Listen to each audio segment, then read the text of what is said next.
ಎಲ್ಲರಿಗೂ ನಮಸ್ಕಾರ. ಮಹಾದೇವಿಯ ವ್ಯತ್ಯಯ ಕಥೆಯನ್ನು ನಾನು ಹೇಳಕತ್ತೇನೆ.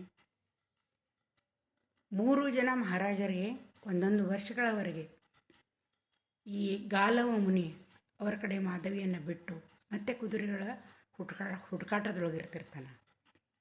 ಕಾಶಿರಾಜನಿಗೆ, ಬೋಧಿರಾಜನಿಗೆ, ಭೋಜರಾಜನಿಗೆ, ಅಂದರೆ ಅಯೋಧ್ಯೆಯ ರಾಜನ ಕಡೆ ಎಲ್ಲರ ಕಡೆ ಒಂದೊಂದು ವರ್ಷ ಬಿಟ್ಟು ಅವನು ಅವರೆಲ್ಲರಿಗೂ ಒಂದೊಂದು ಮಗುವನ್ನು ಆಕೆ ಹೆತ್ತು ಕೊಡ್ತಾಳೆ. ಆ ನಂತರ ಏನಂತಂದ್ರೆ ಈ ಭೋಜರಾಜನಿಗೂ ಕೂಡ ಒಂದು ಮಗು ಆಗ್ತೈತಿ. ಮತ್ತೆ ಇವ ಬರ್ತಾನೆ. ಯಾಕಂದ್ರೆ ಈಗ 600 ಕುದುರೆಗಳಾದವು.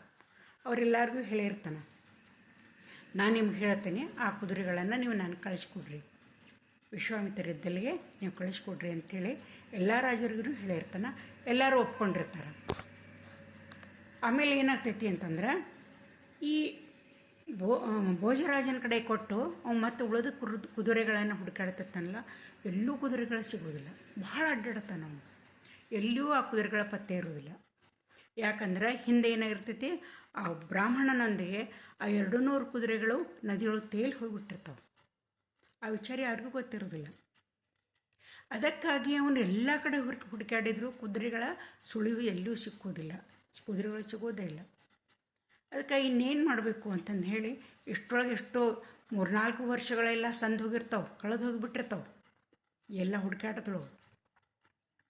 ಇನ್ನು ಆಯಿತು, ಈ 600 ಕುದುರೆಗಳನ್ನು ನನ್ನ ಗುರುಗಳಿಗೆ ಗುರುದಕ್ಷಿಣೆಯಾಗಿ ಕೊಡೋನು ಅಂತಂದು ಹೇಳಿ ಏನು ಮಾಡ್ತಾನೆ, 1 ವರ್ಷ ಆದ ಕೂಡಲೇ ಆ ಭೋಜರಾಜನಿಂದ ಅವನಿಗೂ ಒಂದು ಮಗು ಆಗ್ತೈತಿ.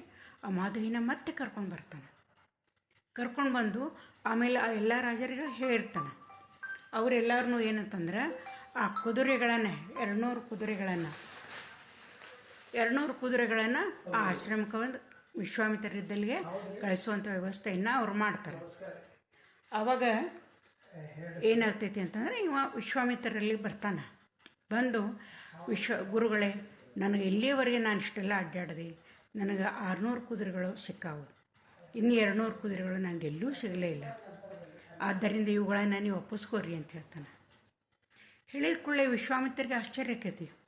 ಇಷ್ಟು ಕುದುರೆಗಳನ್ನಾದರೂ ನೀವು ಎಲ್ಲಿಂದ ಹೆಂಗೆ ಸಂಪಾದನೆ ಮಾಡಿದೆ ಅಂತ ಕೇಳ್ತಾರೆ. ಕೇಳಿದ ಕೂಡಲೇ ಅವಾಗ ಇದೆಲ್ಲ ಕಥೆಯನ್ನು ಹೇಳ್ತಾನೆ. ಕಥೆಯನ್ನು ಹೇಳಿ ಮಾಧವಿಯನ್ನು ಅವ್ರ ಕಡೆ ಕರ್ಕೊಂಬರ್ತಾನೆ. ಕರ್ಕೊಂಡು ಬಂದ ಕೂಡ ವಿಶ್ವಾಮಿತ್ರ ಆಕಿನೇನು ನೋಡ್ತಾರಲ್ಲ, ಅವರು ದಿಗ್ಭ್ರಮೆ ಆಕೈತೆ ಅವ್ರಿಗೆ. ಆ ಮಹರ್ಷಿ ಸುಧಾ ಏನು ಹೇಳ್ತಾರೆ ಅಂತಂದ್ರೆ, ಮೊದಲ ಈಕಿನ ನೀ ಕರ್ಕೊಂಡು ಬಂದಿದ್ರೆ ಅಂದ್ರೆ 800 ಕುದುರೆ ಕೇಳತ್ತಿರಲಿಲ್ಲ ಅಂತ ಹೇಳ್ತಾರೆ ಮಹರ್ಷಿಗಳು. ವಿಶ್ವಾಮಿತ್ರ ಮಹರ್ಷಿಗಳು ಹೇಳ್ತಾರೆ, ಮೊದಲೈಕಿನ ತೋರಿಸ್ಬೇಕಾಗಿತ್ತು. ಇಂಥ ಸುಂದರವಾದಂಥ ಚಲುವೆಯನ್ನು ತೋರಿಸಿದ್ದೆ ಅಂದ್ರೆ ನಾವು ವರದಕ್ಷಿಣೆ ಬೇಡತ್ತಿರಲಿಲ್ಲ.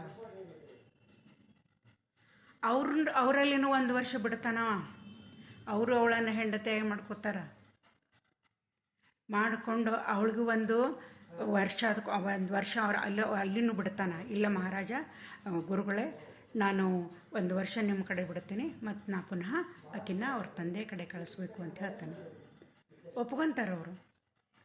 1 ವರ್ಷದವರೆಗೆ ಮಾಧವಿ ವಿಶ್ವಾಮಿತ್ರರಿಗೂ ಕೂಡ ಒಂದು ಮಗುವನ್ನು ಕೊಡ್ತಾಳೆ. ಆ ನಂತರ ಗಾಲವ ಬರ್ತಾನೆ. ಆಕಿನೇನಂತಂದ್ರೆ ಅವರ ಮತ್ತು ಈ ಯಾರು ಯಯಾತಿ ಕಡೆಗೆ ಬಿಟ್ಟು ಬರಬೇಕು ಅಂತ ಆಕೆಯನ್ನು ಕರ್ಕೊಂಡು ಬರ್ತಿರ್ತಾನೆ. ಆಕೆಗೆ ಜೀವನದೊಳಗೆ ಭಾಳ ಜುಗುಪ್ಸಾಗಿ ಬಿಟ್ಟಿರ್ತೈತಿ. 4 ಜನರ ಜೊತೆ ಅವಳ ಜೀವನವನ್ನು ಕಳೀತಾಳೆ. 4 ಮಕ್ಕಳಿಗೆ ಜನ್ಮವನ್ನು ಕೊಡ್ತಾಳೆ. ಯಾರ ಹೆಂಡತಿಯಾಗಿನ ಆಕೆ ಉಳಿಲಿಲ್ಲ. ಯಾವುದೇ ಒಂದು ಮಗು ಕೂಡ ಆಕೆ ಕಡೆ ಇಲ್ಲ. ಆಕೆಗೆ ಭಾಳ ದುಃಖ ಆಗ್ತೈತಿ. ದುಃಖ ಆಗಿ ನದಿಯೊಳಗೆ ನಾವಿಯೊಳಗೆ ಬರ್ತಿರ್ತಾರೆ. ಆವಾಗ ಆಕೆ ಹೇಳ್ತಾಳೆ, ಇನ್ನು ನೀ ಎಲ್ಲಿ ಏನು ಇದು ಮಾಡ್ತೀರಿ ಅಂತೇಳಿ. ಇಲ್ಲ, ನಾನು ನಿನ್ನ ತಂದೆ ಕಡೆ ನಾನು ಬಿಡ್ತೇನೆ. ಅವಕ್ಕೆ ಭಾಳ ತಾಪಾಗಿರ್ತೈತಿ.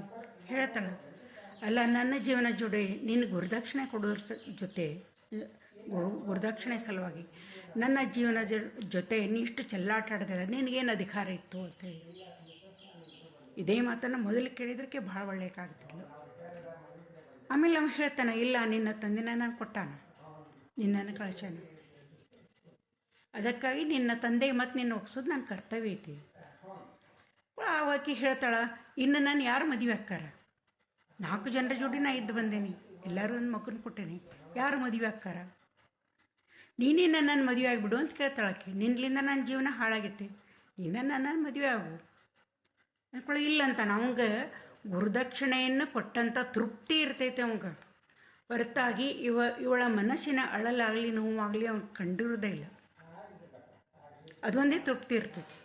ಇಲ್ಲ ಅಂತ ನಾ ಇನ್ನೂ ಜೀವನದೊಳಗೆ ಭಾಳ ಸಾಧನೆಯನ್ನು ಮಾಡೋದೈತಿ. ನಾ ಈಗ ಸದ್ಯ ಸಂಸಾರದ ಜಂಜಾಟದೊಳಗೆ ನಾ ಬೀಳೋದಿಲ್ಲ. ನಾನು ನಿನ್ನ ತಂದೆ ಅಂತ ಯಯಾತಿಗೆ ನಿನ್ನನ್ನು ಒಪ್ಪಿಸೋದಷ್ಟು ನನ್ನ ಕರ್ತವ್ಯ ಅಂಥೇಳಿ ಆ ಯಯಾತಿಗೆ ಅವಳನ್ನು ಒಪ್ಪಿಸ್ತಾನೆ.